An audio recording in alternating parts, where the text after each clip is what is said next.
Okay, welcome everyone to the last day of talks, and apologies for an early start, but it's because some people are leaving. It's a pleasure to have Grisha back in Princeton. He got his PhD only 5 years ago. Changed topics since then. All right. Thanks a lot. Yeah, thank you for organizing this workshop. It's always a great pleasure to be back. Yeah, today I'm going to talk about a very exciting approach to quantum systems, quantum models, which started in condensed matter community, but it's now developing in many other fields such as chemistry, for example. So, but before I continue, so in our collaboration, I kind of see myself. One place where I see myself is the bridge which connects theory and computation. And actually, I crossed that bridge when I'm on my way here.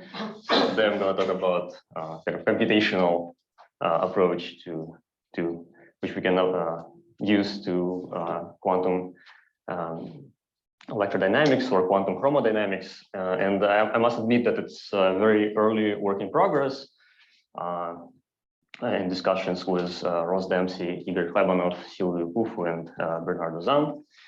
And my plan is quite simple. I first will give some kind of introduction, short introduction, as well as density matrix renormalization group. And then I'll talk about how we apply this approach to massive Schwinger model and what kind of results we can get. So let's. So I'll follow historical development. So I'll start discussing the paper, the original paper by White and Nog, where, like, let's suppose we consider some very simple, exactly solvable model chain of n sites where a particle can hop from side to side, and there's a hopping amplitude -1. It's a classical problem, and this is Hamiltonian, and the energy on each side is 2. So, so this Hamiltonian is just a big matrix, 3-diagonal matrix with 2 on a diagonal and -1 off diagonal. And suppose our goal is to find ground energy of this Hamiltonian, or lowest energies. And this problem can be solved exactly, which is nice, and this is exact answer. But we would try to apply the renormalization group to this problem. So, and the idea is to do what we know is called Wilson-Kadanoff procedure, is to basically separate our our sites on blocks, and then increase our block and do step by step. So, but at some point, we have to do renormalization group, so we have to get rid of some degrees of freedom. And usually what we do, according to Wilson procedure, we get rid of high energy degrees of freedom. So if we take say a block and then diagonalize this block, we get eigenvalues. So we have to truncate at some point. So we truncate and keep only, say, lowest energy eigenvalues. And then we form a reduced block and then repeat this procedure. And in this case, I just keep like 2 states per block. And so that would be the usual renormalization group procedure. Sometimes it's called numerical RG. So the general cycle is like you take a block, you find energies of the block, you cut out the high energies, and then you keep states of the low energies. You form a matrix, a truncation matrix U, which is made out of eigenfunctions of energy levels, and you proceed and you do truncations. You multiply your diagonal blocks and off-diagonal blocks by this truncation matrix to get smaller blocks. You form from the smaller block a new block, and then you repeat the cycle. And the problem with this procedure, which was realized, I think, first by Wilson, but he didn't really understand why it doesn't work, but it does not work. So if you do this RG cycle, you get wrong results. So you can do this for this simple model, and you can find that it does not converge to the right energy levels. And it's easy in this model. It's easy to understand why it does not work, because here we know everything, and we can look for the eigenfunctions of this chain. And so the this yellow circles, they're eigenfunctions of a smaller block smaller blocks, which we put together and form a bigger block. And the blue dots is the eigenfunctions of the bigger block. And we see that the eigenfunctions of the smaller block, they basically zero at the ends. So they decay at the ends. And if we try to form an eigenfunction of the bigger block, which is this, we have a problem here, right? Because we cannot, there's a node in the center, and we cannot sort of build a bigger eigenfunction out of the smaller eigenfunction. That's the problem with this usual conventional RG. So the procedure does not produce the proper type of the functions for the enlarge next step of our RG. So the lesson here is that we should care not about the energies itself, the lowest energy states, but rather about the wave functions, which are appropriate to constructing bigger and bigger systems. And the solution to this is basically to diagonalize our block in some environment where it can feel where environment imposes some sort of constraints on the wave functions we take. And here, so sort of the idea of the density matrix formalization group appeared, and I'll describe it now shortly. So again, let's take a very simple example, just xy spin 1/2 quantum chain. So now we're going to take a quantum chain of spins. So it's the simplest model we can have. We assume that we have an open boundary conditions for this chain. And this model is exactly solvable. And if we go back to fermions, we can diagonalize this Hamiltonian and find again all energy states. And for example, the ground state of this model is just the sum of all energies, and in thermodynamic limit it goes to -2n/π. Okay, so okay, it's again a nice playground, and now I'll discuss what's the procedure. What is the procedure of density matrix formalization group for this model? So we can build this XY chain side by side. So we can start with just one side and add another side, and then form just a two-side Hamiltonian, which is very simple, sigma plus and sigma minus matrices. We can continue and we can add another side, and we can build the Hamiltonian of 3 sides. So there will be Hamiltonian of 2 sides times identity matrix plus identity matrix times this again interaction between nearest sides. And we can continue this further. And in general, there's a simple rule how we build k+1 side Hamiltonian out of k side Hamiltonian. So we just have it again. Hamiltonian of k side times identity matrix, and there's interaction term, which is quite simple. So only nearest neighbor spins interact here. But we know that in this case, the Hilbert space, if we don't truncate our space, the Hilbert space will grow exponentially with the number of sides. So it's 2 to the k. And at some point, we have to start doing RG. We have to truncate our Hilbert space. Otherwise, we cannot go far with this huge size of matrices. And so here's the procedure. So the most important idea in density matrix normalization group is that now we just don't diagonalize the chain and just keep lowest energy levels, but we do something different. So what we do, we take our system, our chain, which we build up to k sides, and we also put exactly the same chain, which we're growing from 1 to k from right to left, and we call it environment. And we form what is called in this language a super block. So we build a bigger chain, which is a sum of these two system and environment. And this is called a super block, and it has a very simple form. How is it built? So this left Hamiltonian times identity matrix times right Hamiltonian, and plus this left-right sigma plus and sigma minus operators, which represent interaction between these edge sides. And what we do, suppose we're interested in a ground energy. just for simplicity. We may be interested in another slide. What we do is we find the ground energy and ground wave function of the super block, of the biggest block of our system and environment, and we can write it as a tensor product of left and right part, where psi I j is the amplitudes of our coefficients of our wave function, and we form a density matrix for the left block. So we form it. So we trace out we trace out environment and form the density matrix of the left block, and we diagonalize the density matrix. What we do, we truncate.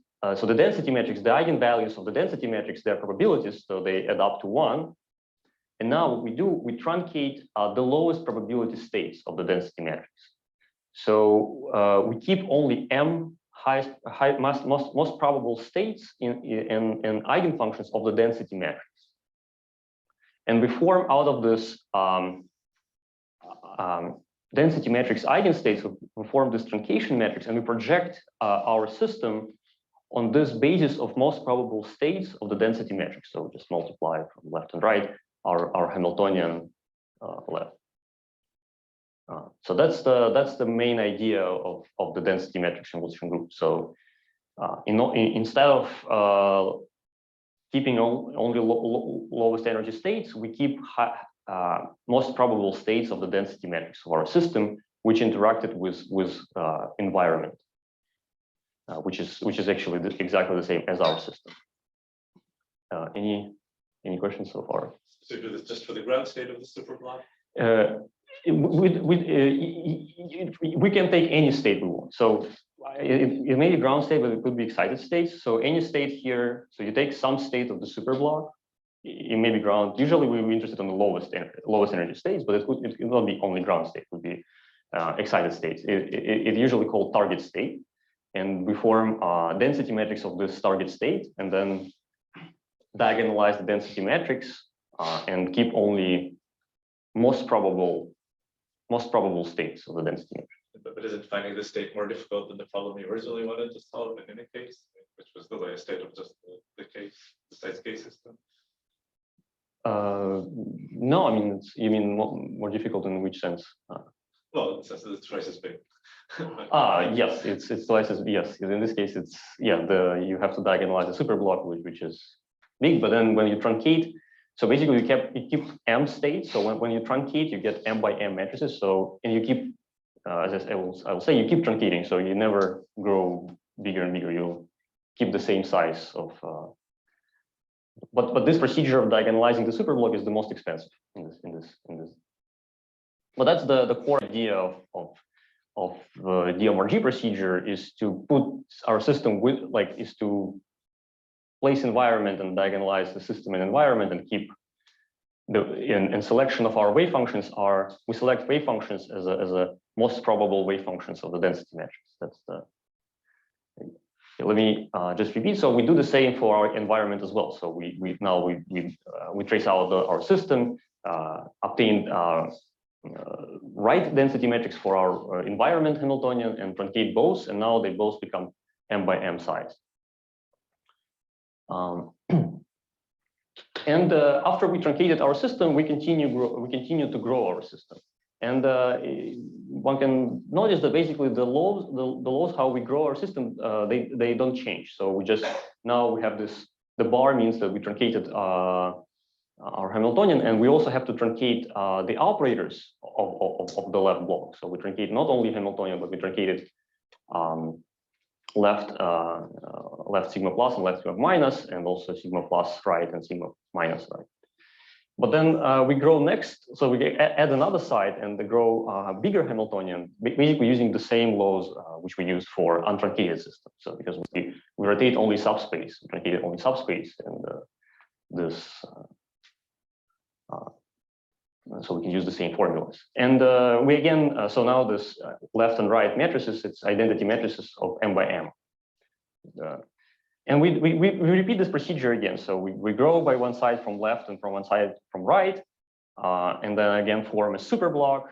Again, find left and right density matrix truncated, and keep doing this by effectively growing our system bigger and bigger. Sorry, but I'm in close question. So you do need to diagonalize larger and larger matrices. No, I mean you always once you truncate, Giving m states on each side.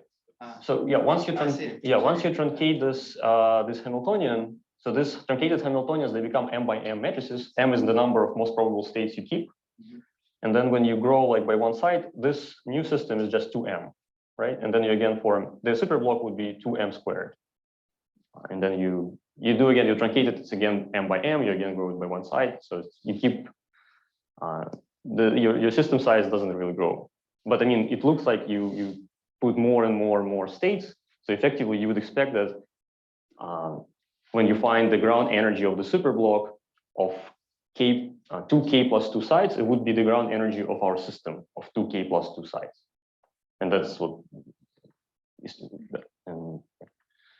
So again, just to recap, so we start from one side, we grow by one side, we form a superblock, truncated, we keep growing, we add one side from left and right, form a superblock, truncated, and then keep doing this until we can keep doing it forever. But we have to stop for at some point. Just we can take basically arbitrary number of sites. It will be 100, 1,000. Sorry, and just geometrically left and right blocks, they're next to each other on the lattice? Yes. And if you have something high dimensional, like high dimensional lattice, does it still work? Or? It's a good question. So I'll discuss it at the very end. So basically, it's a problem to apply it to higher dimension. It's a challenge to apply it to higher dimension. But I'll mention some approach at least. Yeah, so the dimension of each superblock is 2m squared. But let's discuss a bit how do we do truncation and what is the error of it. So again, so we diagonalize superblock.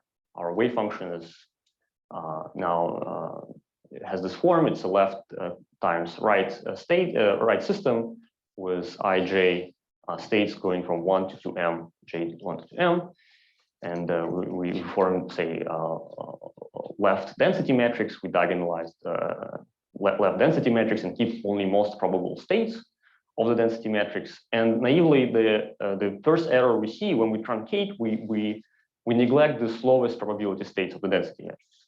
So one can show that there's always the basic error, which is just this truncation error. But it happens that in this one-dimensional systems, this truncation error, it decays exponentially, almost exponentially with the number of states we keep, and already like for maybe 30 or 40 states, m equals 30 or 40, this error becomes around 10 to the minus 10. So it's negligible. It's basically becomes very, very small. So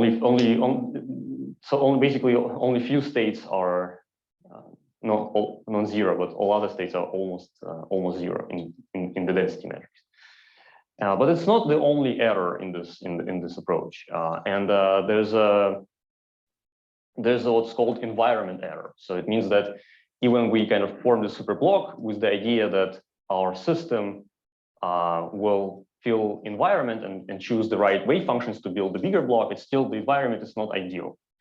So that's why we have another error, which is actually much bigger than truncation error. And it's hard to control this error because we don't really know how to estimate how good is our environment.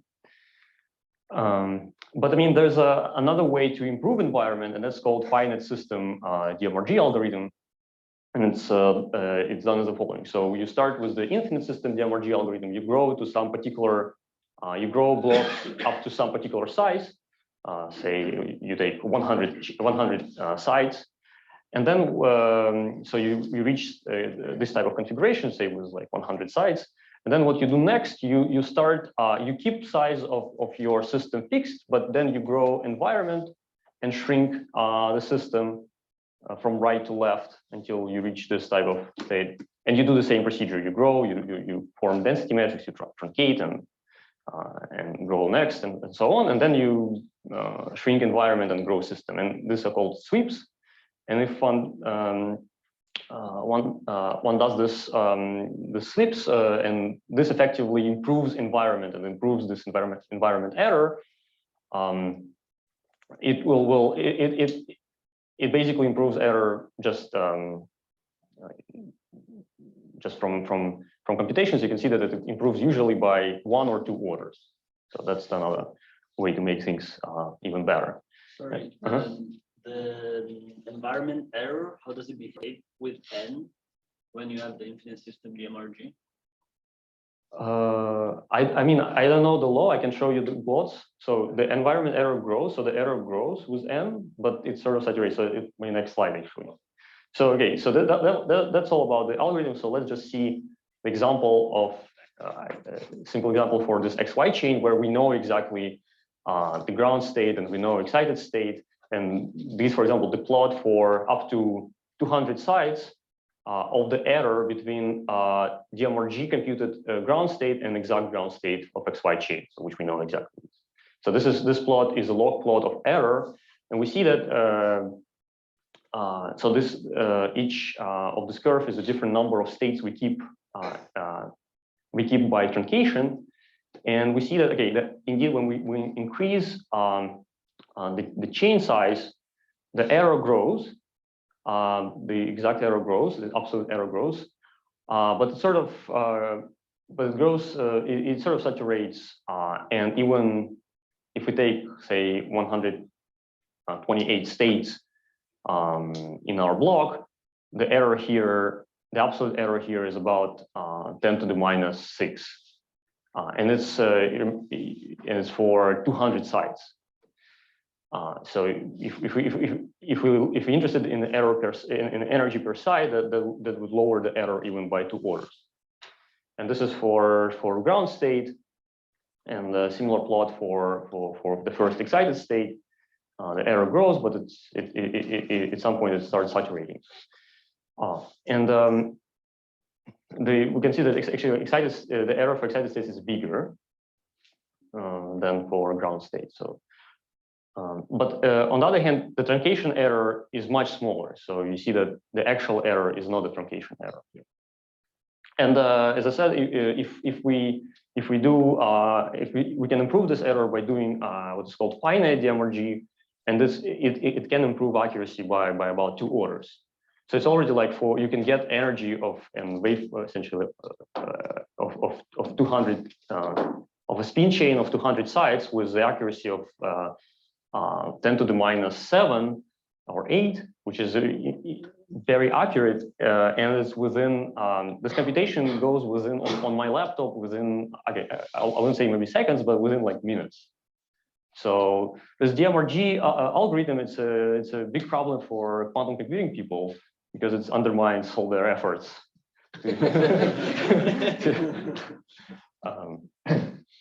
Yeah, so that's really amazing. Let's say if you go with exact diagonalizations, how far do you get?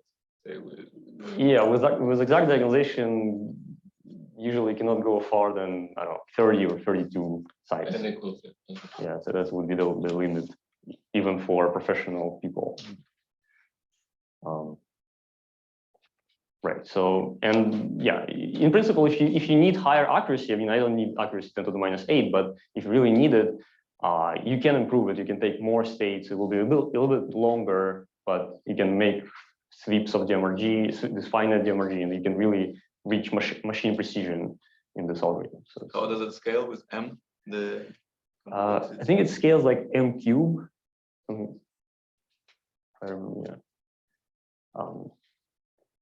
Right. That's the thing. And so you're going towards the Dmrg supremacy. Yeah. Yeah, but I mean, it has problems which I will mention. So maybe give a clue to quantum computing people. And okay, let me spend a lot of time to discussing Dmrg. So let us see how we can apply to massive Schwinger model. in 1+1 dimension. So in continuum, so the Lagrangian of this model has this form, and we can choose a temporal gauge A0 equals 0. Then F10 would be our electric field. And there's a Gauss law, which means the divergence of electric field equals charge density, where gamma matrices are taking this particular form. And we can form the Hamiltonian of our massive Schwinger model. And in this case, electric field is a canonical momentum of canonical variable A1. So their commutator is this.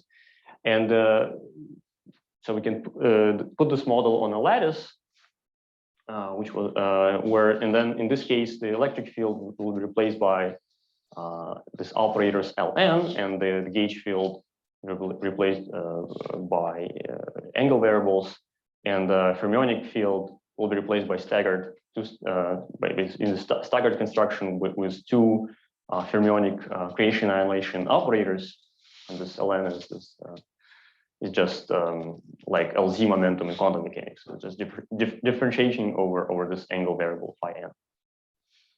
So so this Hamiltonian on a staggered lattice will look like this. So there's this what I call Coulomb term, and there's this Dirac kinetic term and the staggered mass. And the staggered construction was first proposed in Koblitz-Susskind paper. So the electric field lives on sides and on links, and the fermions, they live on sides. It's creation annihilation operators. So there's a simple rules of working with them. There's a two-state basis at each side, and there's a usual basis for angle operators Ln, this momentum type operator. And in this on the lattice, the Gauss law means that outgoing electric field minus incoming electric field inside equals the charge on the side. So it's very simple. And this particular form, there's a particular form of charge, which is a bit tricky because we subtract -1 on odd charges. So it's a checkerboard kind of structure where we have even and odd lattice sites, and the mass term depends on whether you're on an even or odd lattice site. But so that's the structure, and we can now use Jordan-Wigner transformation, and we can go actually back from fermionic variable to spin variables, and write the Schwinger model in terms of spin variables. So it's a very simple exercise, and get this Hamiltonian where this Dirac equation part will look like XY chain, which I just talked about before. And yeah, so the charge itself also can be expressed, of course, through the spin variable sigma z. Yeah, that's the setup.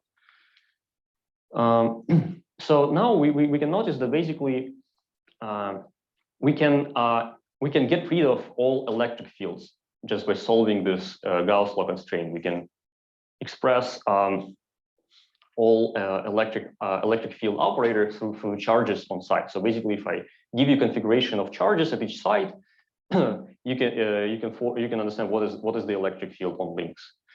And first of all, the first thing to notice is that these gauge field variables, the angle variables phi n, they can be omitted, but because their only role is to make sure that the Gauss constraint is satisfied. So if we impose Gauss constraint, we don't really need to use this angle variables. And as I said, we can just solve this equation and express all electric fields through the charge. So basically, the outgoing electric field on link n means the sum of the charges before, so which is the Gauss law in a form which we learned from high school. And there's an ingoing field, electric field from here. So we assume that incoming and outgoing fields, electric fields are 0. So in this way, we can formulate our Hamiltonian purely through spin variables, but with constraint the total charge is 0. So that's the first simplification which we can have in this model. And so it looks like, so this term is exactly XY chain term, and this is just a mass term, staggered mass term, and this is Coulomb energy term. Any questions about it? So it seems that we sort of prepare our system for Dmrg procedure. Again, this is Coulomb energy term. This is XY chain term, and this is mass term. But we notice that there's a problem here. It looks like it's a problem. Is that this Coulomb energy term? It's non-local. So because it's clear from physical perspective that if we again look at electric field at some site, it's formed by all charges before it. So this Coulomb term is non-local, and it looks like what I told you before. When we build Dmrg for spin chain, it looks like we always use kind of locality of nearest neighbor interaction. And it may seem that it's a problem, but it is not. I think the first thing to realize, which it looks like a surprise, is that Dmrg can work even for non-local Hamiltonians. And in fact, this Dmrg for this model was applied in this paper by Barnes, Sriganesh, Bursul, and Hamer in 2002. But I must say that I mean, maybe it's a good tradition in numerical community that people say no, they say no details how they did it. They just say that we did it, and that's the result. But what is really important for Dmrg is to determine the growth relation for the Hamiltonian. And in XY chain, it was really simple. So only nearest neighbor term interacted from. If we try to build a Hamiltonian from n side block and k side block for XY chain, the rule was very simple. It's just XY chain of n block interacts with identity matrix of n chain block interacts with right block, and there's interaction between this nearest neighbor sites. And but it is possible to write the same thing for this Coulomb, this non-local Coulomb term, but it will look in a weird way. It will look we will have to introduce two additional operators. I call them Q and S, and there will be interaction between these two. They are non-local themselves, but the interaction between blocks will go through this kind of asymmetric tensor product of these operators. But the idea of Dmrg doesn't suffer from this. So once we write this type of relation, we can proceed, and we know how we're going to grow our blocks in Dmrg procedure. So let me just recap it again. So now we have to keep track of all of these operators. So we have to keep track of our Hamiltonian, of new operator Q and new operator S. So we have to now truncate all four of these operators and grow all four of these operators. So there's this kind of price to pay for this non-locality is that we have to keep track of this four operators, but for four of also sigma L, sigma right. But for all of these operators, we have a rule how they grow when we form bigger chain out of smaller chains. That's all right. So any questions about it? Yes. You have to make a choice. I mean, any real space normalization is sort of there's always some issue as to how you do the truncation, and so I mean, in the old days when people started doing this, I mean, it always seemed very arbitrary. So do you have some specific way of which degrees of freedom you're going to throw away? The indication is exactly the same as I said for XY chain. So when we form a bigger block, we diagonalize the super block. We'll look at we say we're interested in the ground energy, for example, on this model. Diagonalize the super, we find the ground energy, we find a left density matrix of the left block. So we truncate degrees of freedom of the right block. Suppose this is a super block. So suppose I diagonalize this structure. I find density matrix for my left block. I diagonalize density matrix. I don't diagonalize the block itself, the Hamiltonian. I diagonalize the density matrix, and I keep only, the idea is to keep highest probability states of the density matrix. And then I project my block on the highest probability states of the density matrix. That's the truncation procedure. And that's why it's called density matrix renormalization group. So I don't do usual Wilson procedure, but I do this density matrix procedure. That's the idea. And yeah, finally, just for Schwinger model, it's the idea is the non-locality is not an issue. It's only becomes the growth of this Coulomb term, of this non-local Coulomb term, is in this specific form, but it's still perfectly fine to apply. So in this example, it was sort of a special kind of non-locality where it only depended on the things on the left. So can you do it also with a generic non-locality? Yeah, you're right. So in general, yes, if you, yeah, it was kind of special locality where you can write this law. So I don't know, maybe you can imagine some kind of system where you cannot write this simple law. Yeah, for example, if it's just completely non-localized. yeah, for example, for SYK model, it wouldn't work because each time you need to know new couplings. Yeah, It's on specific kinds of non-locality. it's specific. Yeah, this in this case works because specific. Yes. Yeah, so okay, if I don't have much time, so finally I just want to show you some results. So, but before this, so there was a paper by Ross, Silvio, Igor, and Bernardo, where they realized that when you put the system on a lattice, you have to shift the mass on the lattice. So you don't have, you should not use the mass from continuum model, but you need to impose this shift, which is in continuum limit where A is a lattice spacing goes to 0, they coincide. But when you put system on a lattice, in order to preserve a remnant of the chiral symmetry, you need to make this shift. And then the massless case would correspond to, on the lattice, would correspond to this lattice parameter mu has to be -1/4. And for example, using Dmrg, we can compute chiral condensate, for which we know exact answer. And for example, we can do it for 600 sites around mu equals 1/4 point. And the way we compute it, we just need to compute derivative over ground energy as a function of this mass on the lattice.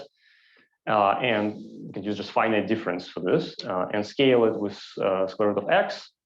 And then continuum limit where lattice spacing goes to 0, x goes to infinity. But for example, already for x equals 50, using Dmrg, you can find the result, which is accurate with 10 to the minus, like up to 5 digits here, okay, or 4 digits, I forgot. But it's already very, very accurate result which you can get for chiral condensate. But if you don't do this shift, as people didn't realize before, then you will be off. I mean, then you will have to work harder. You have to really continue it to higher x, to make a lattice spacing smaller and smaller. But if you just do it for this, you get much lower accuracy than with this shift. Also we can look for the Schwinger mass, for which we also know exact answer as just a gap between first excited state and the ground state of the Schwinger model. And again, this is the plot how this mass, numerical mass, approaches the right value. This dashed line is exact value as a function of number of sites we take. So with this shift, with this mass shift, mu equals -1/4, it basically lay down just on the right value, and already just without any continuation approximations, you get error within 0.5%. Just if you go to 300 sites, and without this mass shift, it sort of approximates the right value, but still off by around like 10%. So it's much worse. So you can see that from Dmrg, we checked that the shift is really important, and it really works great if you impose this shift. All right, so that was all about Schwinger model, and let me just mention future directions. So it's perfectly possible to apply the same approach to QCD models with flavors, with many flavors. I don't know, you can go to a large N, but you can go to quite big N, so I don't know, it can take me. It depends on your computer, but you can take fairly big N. Maybe you can test I think you can test maybe almost everything people know about 1D, 1+1. I call it 1D quantum QCD models, basically using Dmrg. But the real challenge is to go to the next direction, to the second dimension, and that's a real challenge because the Hilbert space grows enormously, even for this procedure, even if you truncate it. But I mean, this approach is now actively used in condensed matter. People try to move it to second dimension, and one way people in condensed matter they wrap second dimension on a cylinder, and they grow the system like ring by ring, so something like that. So like basically we can think about each ring as a one big site with a big Hilbert space, but apparently it works. So, but of course you cannot make this ring larger and larger. So I think the limit is maybe 16 sites on the ring, but you can grow the system almost arbitrarily in another direction. All right, so I think I'm out of. Can I instead more like take a square and divide it? Well, let me see, take a tensor product of 4 things. It's 4 squares. Okay, on the line you have environment, like divide it in half. Right. This is system, this is environment. Mhm. Well, on a plane, you can kind of divide in 4 squares, so it would be tensor product Right, of yeah. 4 things. But Maybe, yeah, I don't know. There's a way where they do kind of snake-like growth where they just do kind of up and down, something.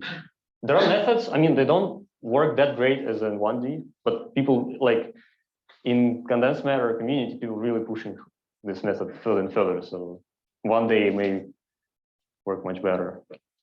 Yeah. So it's like, yeah. So okay, just to conclude, the Dmrg is extremely powerful technique for studying at least quantum systems in one dimension. Dmrg can be successfully applied to at least some non-local Hamiltonians. And Dmrg provides very precise results for the massive Schwinger model. The variety of 2D condensed matter models where Dmrg was already applied. And finally, the future challenge for us would be to apply Dmrg for 2D gauge models. Thank you.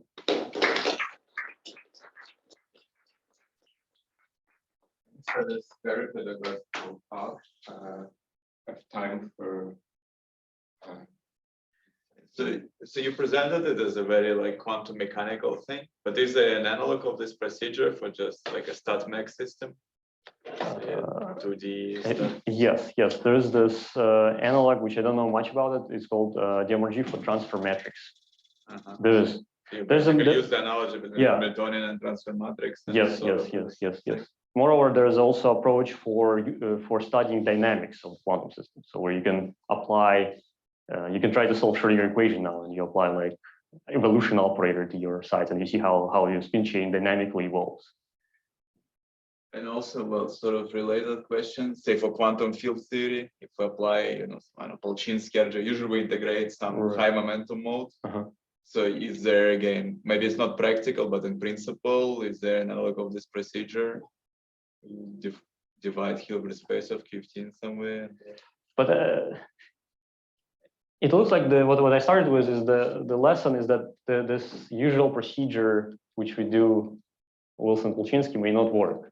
Yeah, so that does what I was saying, like is the analog of Dmrg for like something like quantum field theory when you start from a continuum system. But you have to discretize it at some point, right? But there are things called continuous matrix product states that I've heard of. I don't know how good they are, but some people have been trying to do this.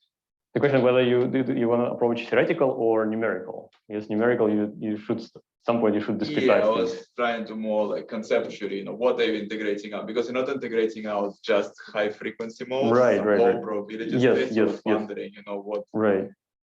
There are some works where people try to understand theoretically what's going on and like how do you try to build this ground state by just optimizing some degrees of freedom. Yeah.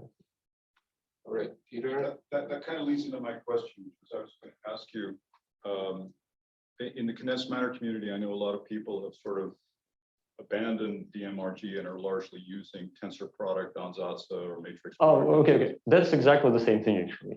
Yeah. It's just the way. So basically, if you maybe it's what essentially Victor asked. So if you really try to understand what exactly is happening when you start growing side by side and truncating it, what actually this Dmrg procedure does, it creates what is called matrix product state. So essentially the statement is that the Dmrg procedure creates matrix product state for you.